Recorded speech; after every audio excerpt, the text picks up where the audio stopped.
and welcome to my channel, Haylee Marie Vintage. Today I'm very excited. I am kicking off what will hopefully make making something that looks like a Gunne Sax more accessible for more people. So for this project, I'm going to use a free pattern by Mood.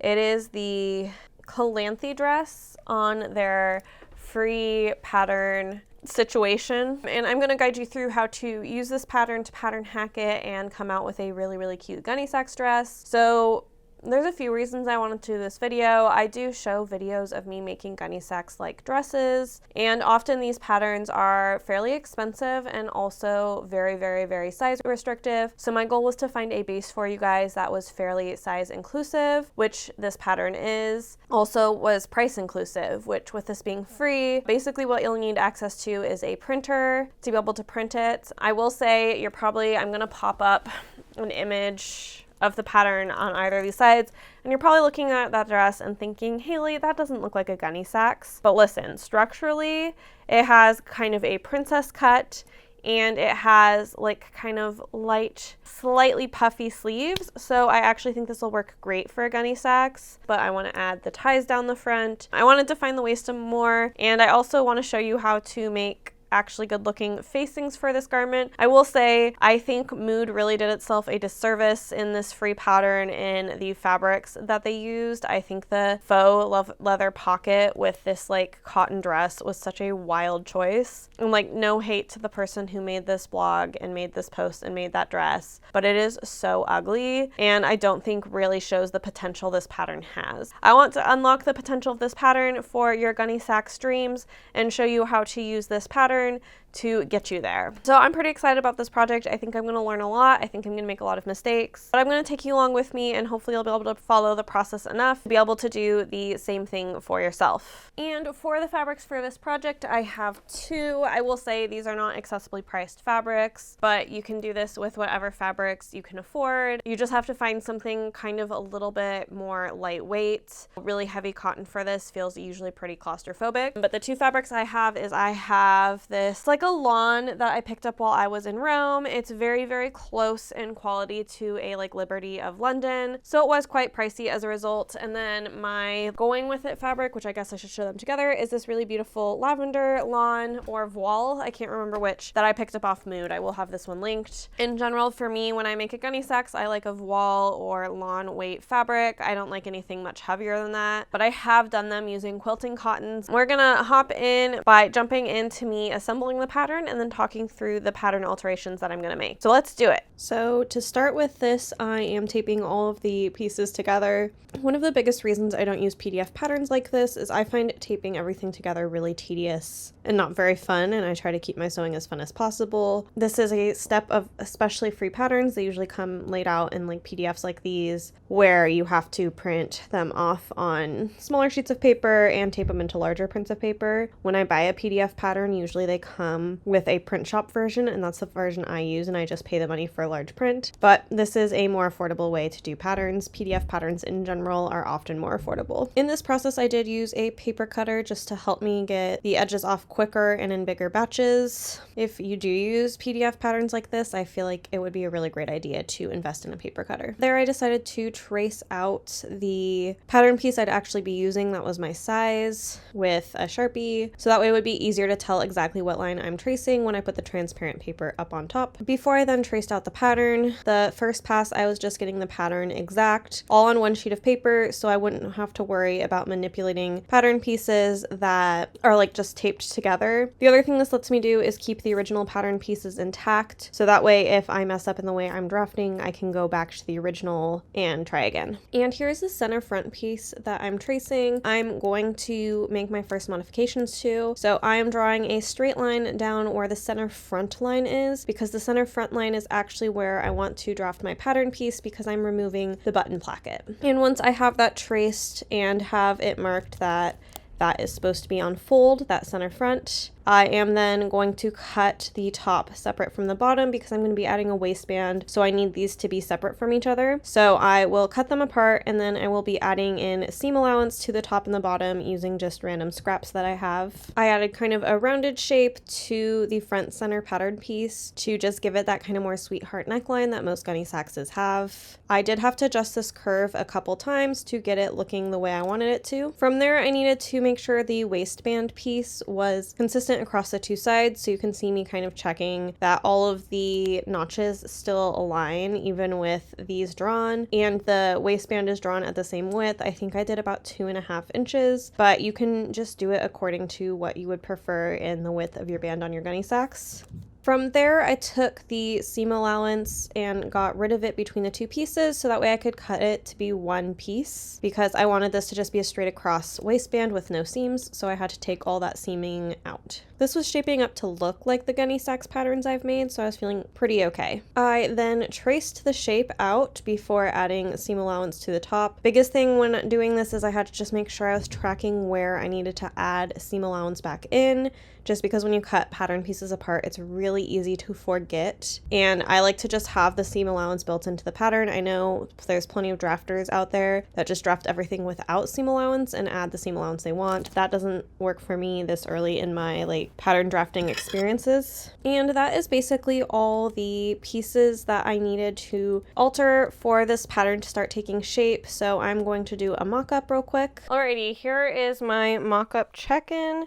I'm feeling pretty good. I think my plan is I'm going to add an additional 1/2 inch to this band here. I'm going to take the neckline down by 1/2 inch and kind of fix this curve. This curve feels a little weird. I know it will feel better once I'm cut down the center and bringing corners together, but right now it's a little weird feeling. I think that's it. I actually feel pretty good about how this fits otherwise. I think it is giving me that Gunne Sax vibe that I was hoping for. So I'm feeling pretty good, and those are really the only alterations I'm feeling the need to. None of these are fit. Well, I guess they all are technically fit. I'm just gonna make those alterations, and then I need to figure out, let's see. Ooh, nope, you can't quite see. So this hits me about mid-thigh. So I'm gonna look at some of my other Gunne Sax dresses, and I'm also going to lengthen the skirt to what I want to then put on a ruffle. So I think we're in really good shape. I'm pretty excited about this. I was not expecting this to turn out so easy. So I am rather pleased. Yeah, especially once I think I have this kind of, maybe I should just shorten it. I feel like once this is moved up by 1/2 inch, it'll be perfect and I will be ready to rock and roll. After I made those adjustments on the mock-up, I am then also doing the skirt lengthening. I didn't feel the need to do that before the mock-up just because it doesn't matter for the mock-up, but I went and I measured one of my Gunne Sax skirts to see how long the main panels of the dress were, and then I lengthened it accordingly. On this pattern piece, I think I ended up lengthening 10 or 11 or maybe it was 8 inches. This just all depends on your height. So figure out the length of the where you want the skirt to hit you before it goes into the ruffle, and add that and elongate the pattern. As you can see, Spooky's very invested in this part of the process, and by that I mean she likes sitting on paper and grooming herself. With the pattern all worked out, I needed to dye some of my white lace to a cream color to match the rest of the lace I was using for this dress. So what I did is I used an instant coffee dye. So I soaked the lace initially in water, so that way in theory the dye attaches better, and then I mixed up some boiling water into some instant coffee before then dunking the lace. Coffee is a good one if you're looking to get a warm cream tone. If you're trying to get more of a gray tone, you use tea. I was initially going to dye this with tea, but then I read more about it and decided to stick with coffee, and instant coffee is all that I have because I don't really drink coffee. And once the lace achieved the color I wanted, I dunked it back in the clear water and washed it with dish soap. And now I get to cut out my pattern pieces. So when you make a Gunne Sax, one of the key things that you decide is exactly how you want to basically color block your pattern. Gunne Sax don't technically look like they're color blocked because they're pattern blocked, or pattern and solid blocked, but that is basically just color blocking. So in this case, I just wanted the purple to run up the front of the dress. And then I went back and forth on whether I wanted the cuffs or the waistband to be purple or the other fabric I'm going to use. And I eventually settled on having them made in the other fabric. So I just needed to cut the middle of the front, the top bodice, and then the skirt out of this lavender lawn. So I definitely really overbought this fabric. The other thing that I suspect Mood does on purpose is in the free pattern, like they tell you a list of materials. And even if I had made the full dress out of one material, I would have bought a lot more fabric than I actually needed. And I'm just slightly suspicious that Mood as a fabric company does this on purpose. So I would take how much fabric you need for their patterns with a grain of salt. And the other things that I decided to do here is I cut out the lining out of this as well. I just lined the bodice, so I only needed all of those bodice pieces cut out, just because I know you see like those side panels and stuff on this. That's what's happening here. And except for those few pieces, the rest I cut out in the floral fabric. So your side skirt, your back skirt, the rest of the bodice pieces, like the side bodice, the sleeves, all of that came out of this fabric. I think you should get some good spooky purrs here in the background. This is a reminder that I do have both a Patreon and a Ko-Fi where you can go over and join my monthly memberships. You get access to videos early, and that's kind of the main benefit. Honestly, it's mostly if you want to support me, because I do a lot of this work, not just for free. I pay money essentially to do this. Last year, I spent 82 cents an hour running this channel. So if you want to support me, you can find those membership links over on Ko-Fi and Patreon. With the way I'm going to construct this, because I've changed so much in the pattern and I'm going to want side ties, I am going to construct both the front panel and the back panel completely separately before sewing up the side and shoulder seams. So because I'm doing that, I am going to start by sewing up the back panel. So the back panel, I have the top and the bottom of the side panels that I'm pinning here. And I'll also sew up my center back seam, leaving some basting stitches in so I can put in the zipper easily. And my seam finishing for this will be pinking. So I pinked up the zipper through where the zipper puts in. I leave my zipper unfinished until after I put in the zipper, just so I make sure I have as much wiggle room on the zipper as possible for that lapped edge. And once that's pressed and ironed and looking rather spiffy, I am then going to unpick that middle seam. And while double checking my notches, I realized I sewed the wrong side of the bodice to each side of the side skirt, so I'm going to unpick that and resew that the correct way. I like to show I may have been sewing for a while and gotten pretty good, but silly mistakes still happen. But luckily I caught it before I tried to stick everything together. I then sewed the side middle back seams. I sewed the side back basically to the middle back. I had already put in the zipper at this point. I didn't show that on camera. I used whatever method I felt like in the day. So I have sewn up those side seams, and what you can see me doing here is anytime I got a pleat in the easing of kind of, the back has a slight princess seam. It's not nearly as pronounced as the front, but it is there. So anytime I got a little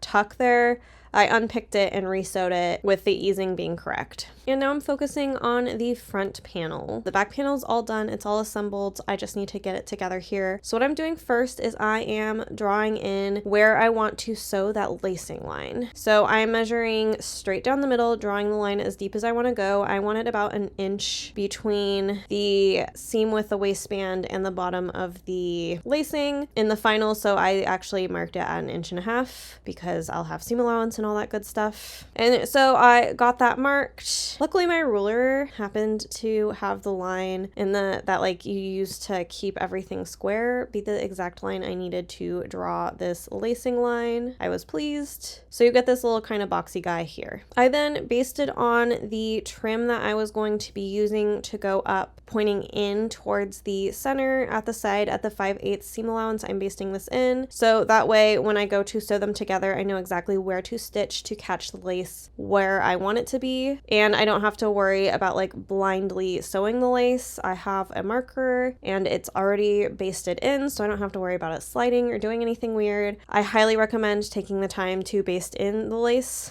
You can skip it if you want, but if you skip it, I think you're a little bit wild. I then used like 6 million pins to ease the princess seam of the front and the lace and all that stuff, making sure that I wouldn't get any weird tucks. And then I sewed it with the purple side up to make sure I'm stitching on the exact same stitching line that is keeping the lace in place. And I then am pressing the seam towards the like armpit, I guess. And then I'm working on the center front of the skirt, again, putting in that lace via basting down the side facing in, so that way this looks like a continuous piece of fabric with a belt when I fully assemble the dress. Before then, making that lace sandwich again with the rose side fabric, and then I will be pinking it on the skirt because remember, the skirt will not be lined even though the top will. And then I'm just pressing from the front to, again, make sure everything's doing what I want it to. And then I want it to look like the belt has lacing or like the waistband. So I am then, again, basting on the lace that I want to point out of the belt down towards the skirt. I did the same thing to the bodice as well, though with the lace pointing up towards the bodice. And then I am pinning on the waistband. I will note, I didn't exactly know how long I needed the waistband to be, so I cut it extra, which you can see on the sides. I just did that because I didn't know what I was doing, but if you actually measured and were more careful than I am, you could have a piece that actually properly matches and you wouldn't have to cut down with scissors. And then once I've sewn those together, I'm pressing again, and you can see what I'm talking about, having the lace pointing away from the waistband, which I'm now pinning that fully done bodice and waistband to the front of the skirt. And here you can see what I was talking about earlier when I talked about making the belts intentionally too long, or the waistband, or whatever you want to call it. From there, I needed to make my little belt ties. The way I did this is I measured the width of the waistband. I then cut a strip that was double the waistband plus the seam allowance wide, sewed it down and around and all that jazz. I cut each of these, or I guess tore them technically, the length of the fabric, and then I pinned them to the dress, figured out the height. Basically, for the ties, you just have to decide how long you want the ties to be. I ended up making them too short because one of the things that when I wear Gunne Saxes is I worry about the ties ending up in the toilet when I use the bathroom. So I erred on the side of making these a bit shorter, and I actually made them too short. Figure out exactly how long you want these ties to be to look like cute and drapey in the back, but without the toilet risk, I guess. And then once they're sewn, I am turning them inside out,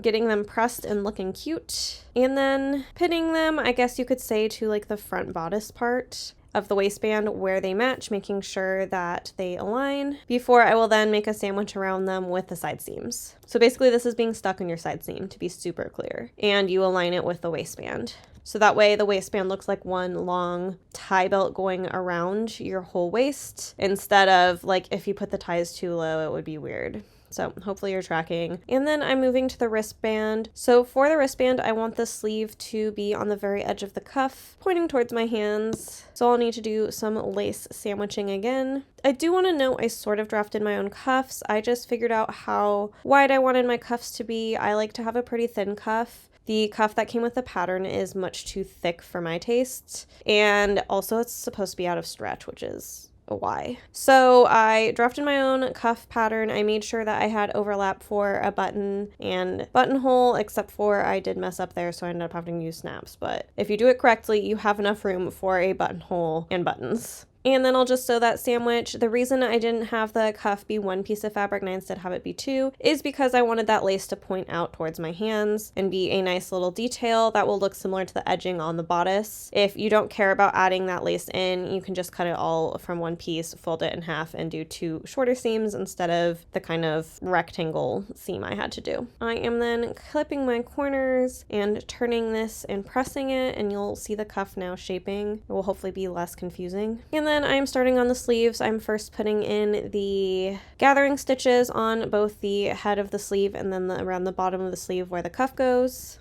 I then sewed up the sides of the sleeve, except for I did baste the first couple inches, so that way I had an opening to attach the cuff to, because the cuff also has an opening. And I would argue a cuff that like kind of snaps or buttons is preferable for these, because you want the end of the sleeves to feel billowy and to go into kind of a tighter cuff. So to do that, in most cases, you're going to have to make a cuff that opens like the one I did. And what I'm going to do is I will seam rip open that cuff, but I will also hand sew that part of the seam allowance, so that way it is a clean and finished seam. And then since I self-drafted this, I just used the folding it into quarters system to evenly distribute the gathers. I'm sure there's just a way that like is technically more mathematically correct than what I did, because the center of the sleeve might at the top might not be the same as the center of the sleeve at the bottom, but I couldn't figure that out or be bothered. If you want to figure that out, you're welcome to. This worked and I thought it looked good, so. And then once that was sewn, I chose a very poor angle here, but I am gathering the sleeve head into the sleeve hole. With the sleeves in, I can now focus on the lining, so I am sewing up all the seams in the lining, so doing those same princess seams and side seams and shoulder seams and all that good stuff. And while I have the lining separated out, I'm going to stitch in my label. And now I get to do my favorite part, which is the lace edging that goes down and around the neckline and to create where I will actually put in the lacing. So what I'm doing is I am sewing the lace edging downwards, so facing inwards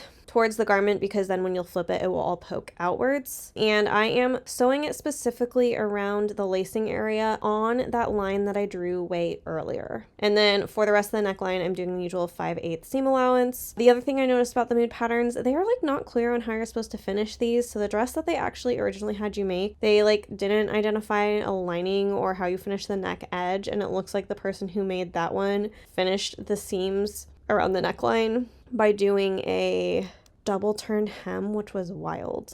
So even if you're not pattern hacking this, I would recommend making a lining. You're gonna get a much cleaner looking neckline if you do it that way. The fact that they don't include facings and that they just have you kind of double turn hem it is wild. And then after that, we're making a lace sandwich.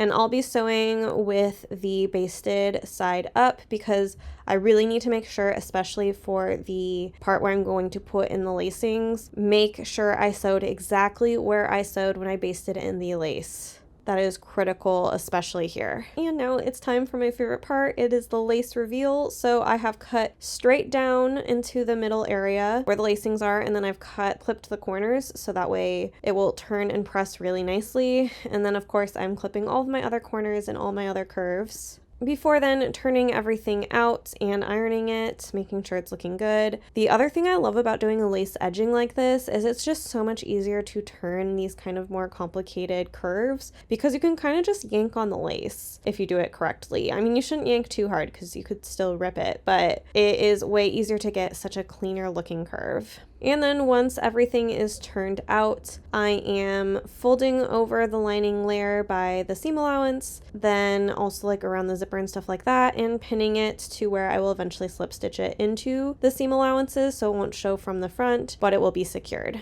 I am also doing that around the sleeve seam so that way you can't see that ugly unfinished seam there. I did have to clip the lining to make this fold and lay correctly, so make sure you do that. And then I am just slip stitching that all down by hand.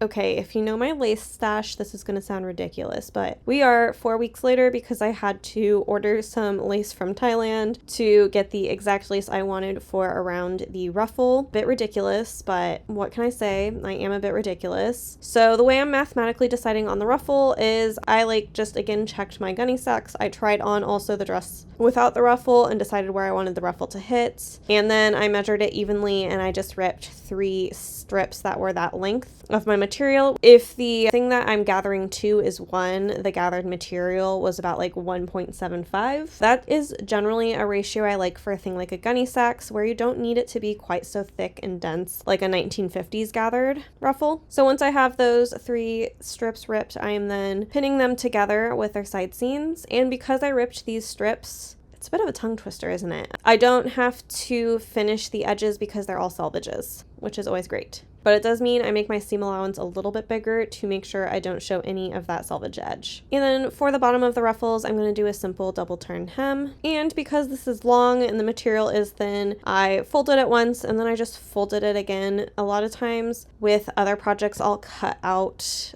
the extra bit of fabric from the first turnover, but here I'm just doing a very straightforward double turn hem because the material is thin and it won't get bulky or weird. But because I did do it that way, I made sure to give it a really nice press at the end. So that way, if there was any bulk, it would be smushed down into good looking layers. And then I added in a couple rows of gathering stitches, breaking at every seam allowance. I did a gathering stitch, a pause over this seam allowance, gathering stitch and then pause, gathering stitch and then pause. That way the threads don't get too long and become more prone to breaking because you have to go through more fabric to gather. And like usual, I do my first row at 3/8 of an inch, and then the second row I put my needle all the way over to the left and then align the 3/8 seam that I just made on the foot and just go from there all the way around.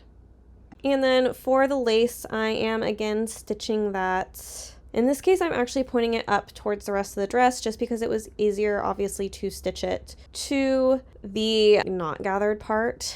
I am stitching it there, but it will come back down, and I will make sure to pull out any basting stitches that try to make it point up. Also, as you can see, Spooky has a very sleepy eye on things. She is not supervising very well, if you ask me. Oh, and I do want to note when I'm sewing on this lace, I am very lightly easing it, just so it won't be such a inflexible thing on top of the gathers. I'm not easing it much, I didn't ease it enough to gather it, but just a little bit so it feels a little less intense of a difference from the gathering to the lace.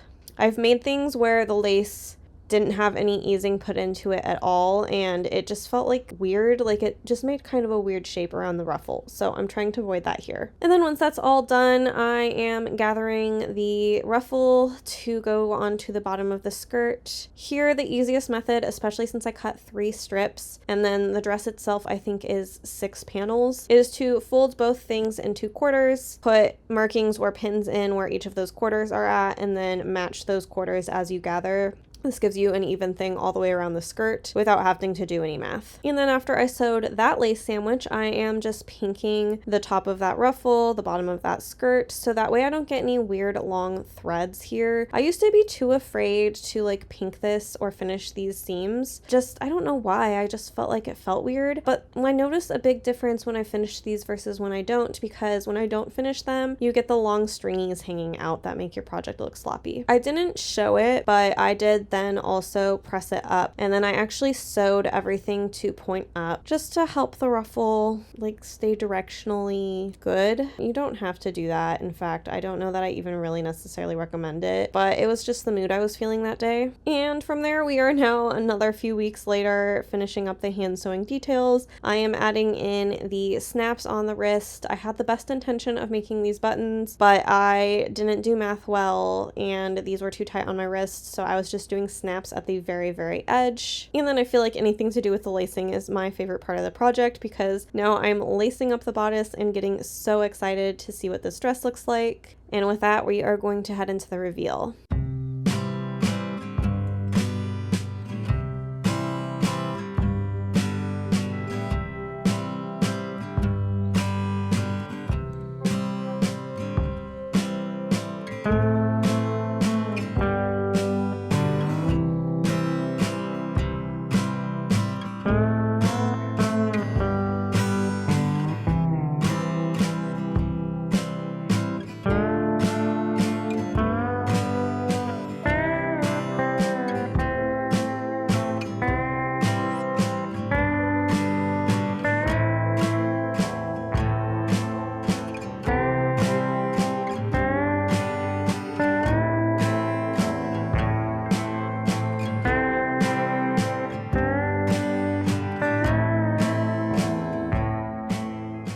Alrighty, you've seen the reveal. I was gonna say I enjoyed filming the reveal, but although I love going out to that You Pick Flowers, I did not enjoy filming there that day because it was hot, it was muggy. We're kind of in the summer mugginess. That's not my favorite, but I always enjoy showing off these dresses for you guys. So even though it was maybe not ideal, it was still worth it. But with that, we're gonna go into our project wrap up and our cost breakdown. As always, I have a good old spreadsheet here. This guy was fairly complicated to calculate because it used a lot of supplies from a lot of different places. Sorry, Spooky is demanding to come up. You want to come up, you can't run away now. You have to say hi to everybody. It's the rule. Okay, Spooky settled. My phone's still recording. And we have a cute little baby. Oh, please not on my microphone, little one. Can I? There we go. Does that work for you? Works for me.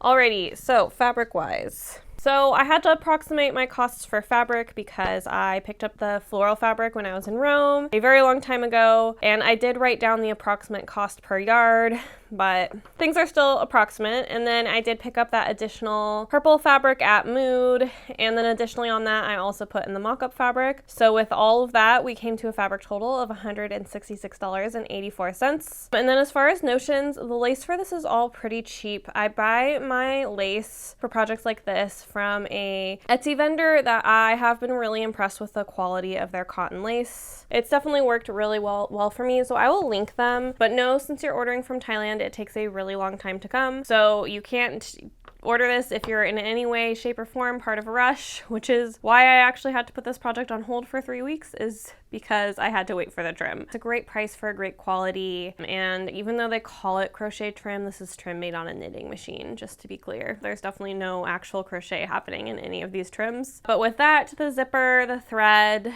and the label, we came to a notions total of $15.80, which for how much trim is on this, I don't think is too egregious. The only trim that's not from that vendor I picked up at Seattle Recreative, which is a creative reuse center, so it was pretty cheap. For the pattern, yes, the pattern was technically free, but I did think I needed to factor in the fact I did use a ton of printer paper, tracing paper, Sharpies, printer ink, and all of that, and at least give the pattern a cost of $1.50. If you use supplies, it's not free. It's not like there's ever really a such thing as a free pattern. You have to either print the pattern, which means you have to have a printer that you bought, or you have to go to a public place to print it, or you have to pay someone else to print it for you, or if you have a projector, you had to pay for that projector. So there is no true way to actually have a free pattern. Of course, $1.50 is pretty low cost-wise. That brings me to a supply total of $184.14. I am more than happy with this cost. This is about the price of the Gunne Sax on the markets right now, but this Gunne Sax fits me really well. So, and in general, I would also say the Gunne Sax that are around my size are more expensive. So $184 was a great price for this.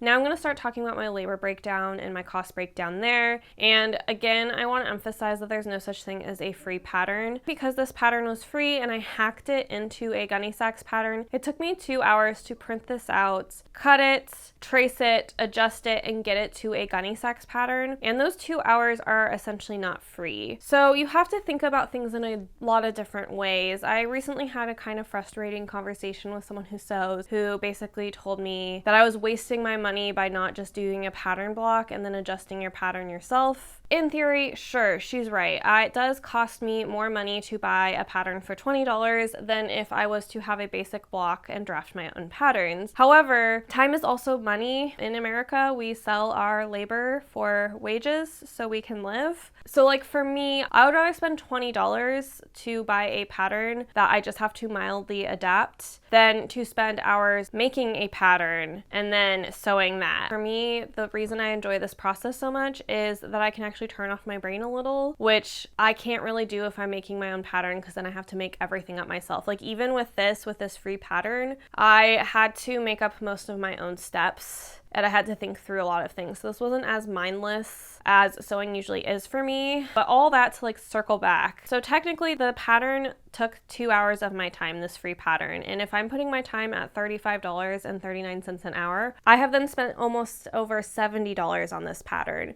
So for me personally, with what I enjoy sewing, it is cheaper for me to buy that $20 pattern than to invest 2 hours of time into a free pattern. I hope that like makes sense and maybe put things in perspective.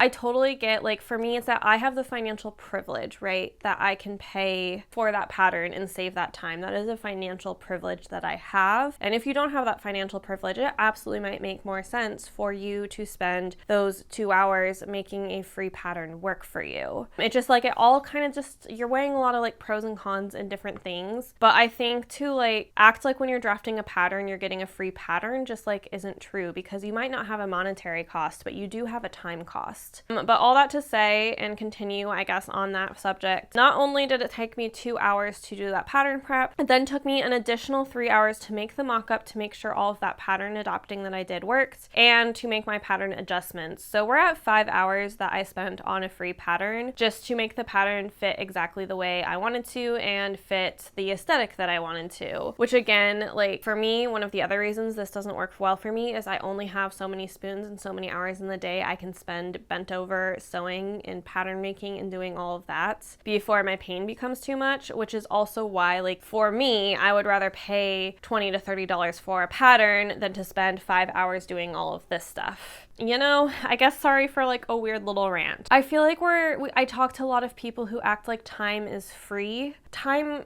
is not free, you know? And so as far as mock-up, that took me 5 hours. It took me 2 hours to cut this out, which is pretty on par with like a Gunne Sax pattern. Gunne Sax take a while to cut because there's so many pieces. And then the sewing for this actually only took me 8 hours and 45 minutes, which is really, really low for Gunne Sax for me. I think I've just really gotten the hang of how you construct these. I mean, obviously for me to be able to make my own pattern that looks like a Gunne Sax, I have to be used to it. That puts this Gunne Sax that I sewed at 15 hours and 45 minutes to make. And again, here on this channel, we talk about a living wage, which here in Seattle, that living wage is $35.39 an hour. So if we multiply the two together, we get $557.39 for our labor costs. And again, that's for a living wage in Seattle, which means this would then cost $741.53 to get to the cost that it would take for me to sell this, make a living wage, and like my supply costs back.